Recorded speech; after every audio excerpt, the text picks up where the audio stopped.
Speak about the hero Horus, the way I see him.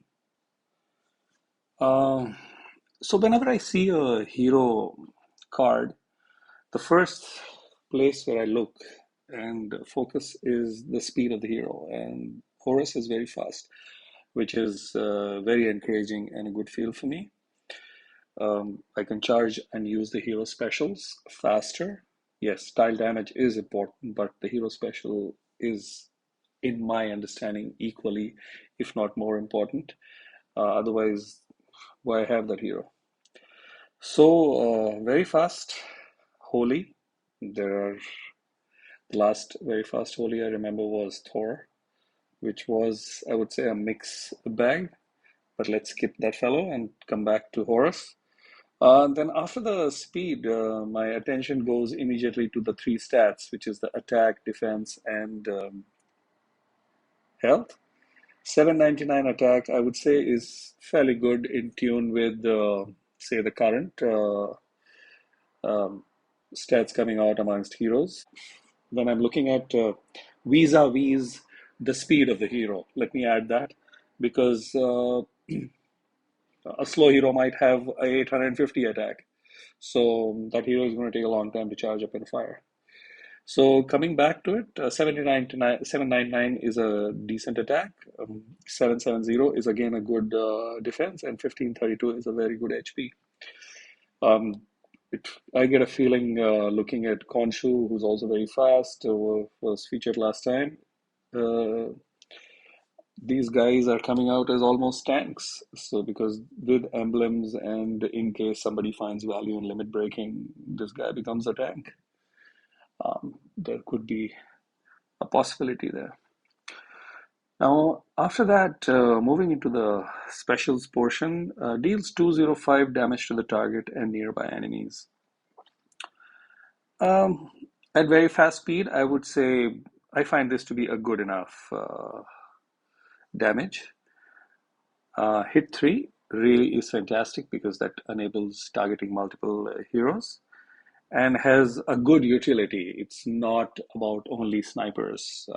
I think hit all and hit 3 heroes, and more if I have to look at hit 1, 3, and all. Hit 3 for me is a really good value. Ideally, I would want the ideal design with speed and all that for a hit all. But hit 3 comes with a fair amount of balance. I would have wanted this 205 to be a little higher, maybe 225 or 230.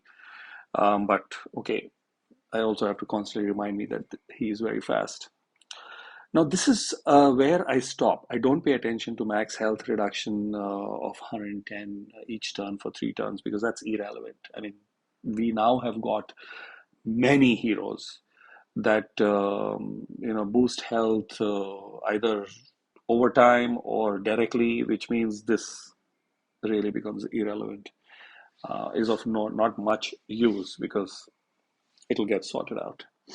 So for me, Horus has a special of only 205 damage to target and nearby enemies.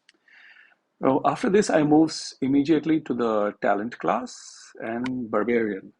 Now, I remember great experts, who've been doing a lot of hero analysis over the years in this game.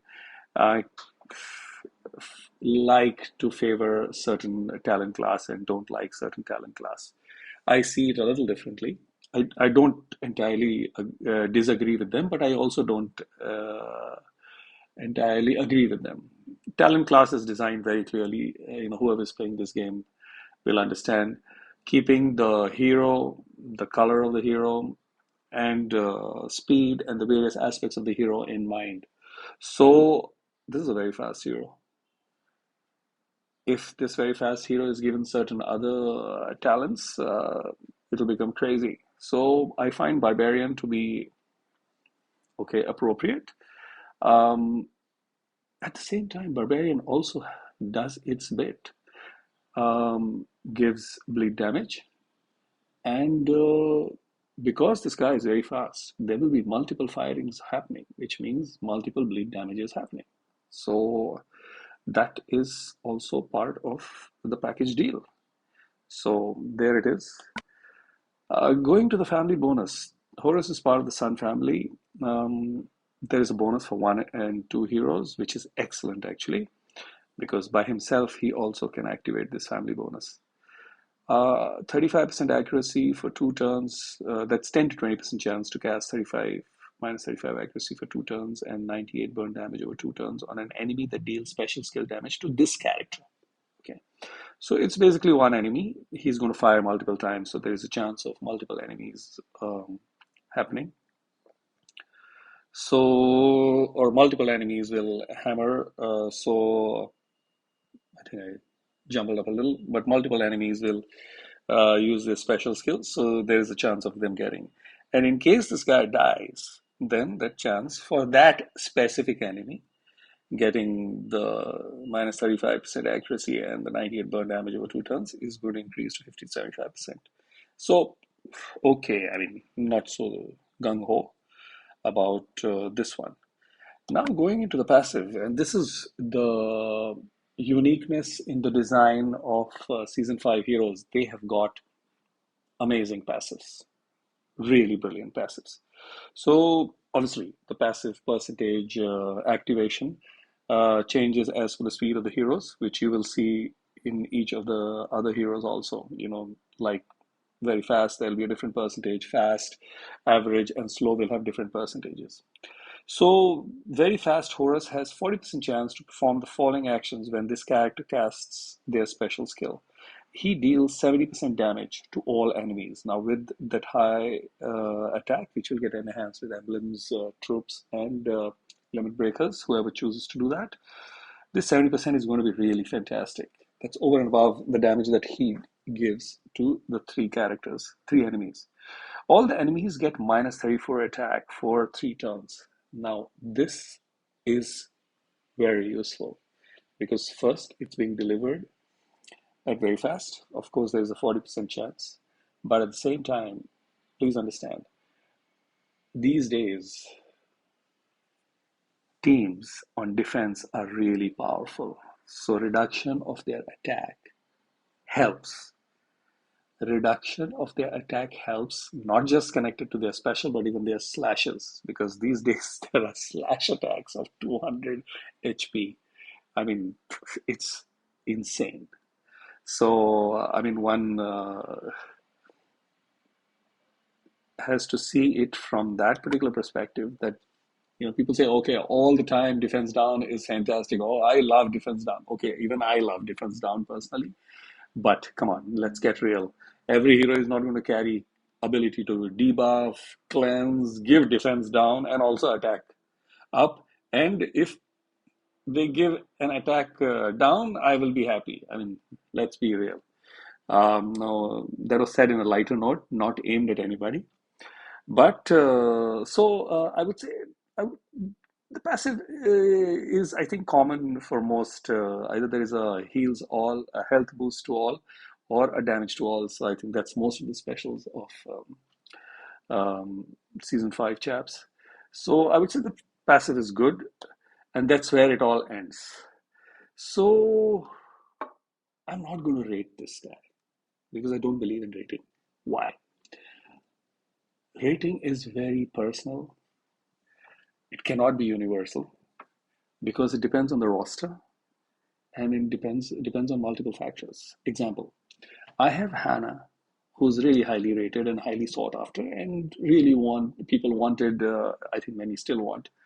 And if she is there in the Soul Exchange, I think whoever doesn't have is going to jump at her for their own reasons. But I'm sure one of the main reasons will be she's a good hero. So I don't use Hannah because I have multiple roster options.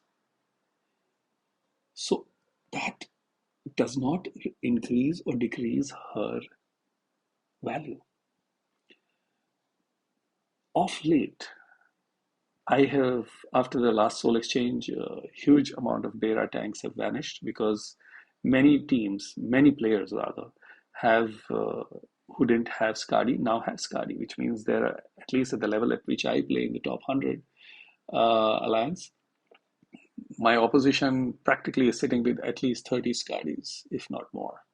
So if there are just four Beras or five Beras or three Beras in my team, I mean, those 30 Skadis are going to just take one shot and finish her off. Of course, it depends on board and various other factors, but skills, somebody, there are minion options. And Skadi is just one, obviously one of the crazy ones, but there are other minion and cleanse options.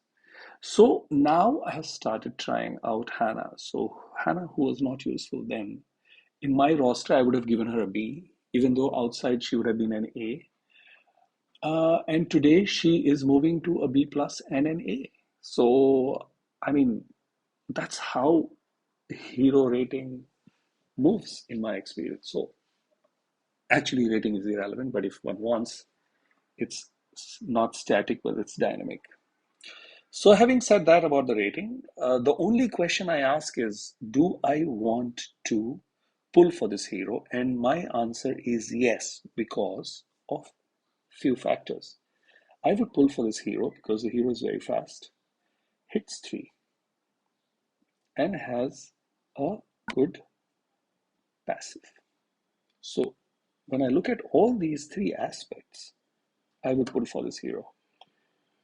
And the one that ties all this up are the three stats. They are excellent, balanced stats designed to ensure that this hero survives and hence keeps delivering whatever he is meant to deliver. So that's my understanding of this hero I shared. Thank you for listening. It is a little bit of a monologue. I would really request you to share your thoughts about this hero. What did I miss? What you disagree with? And what I can correct so that my understanding improves about this hero. Um, Thank you and see you in the next video. Cheers.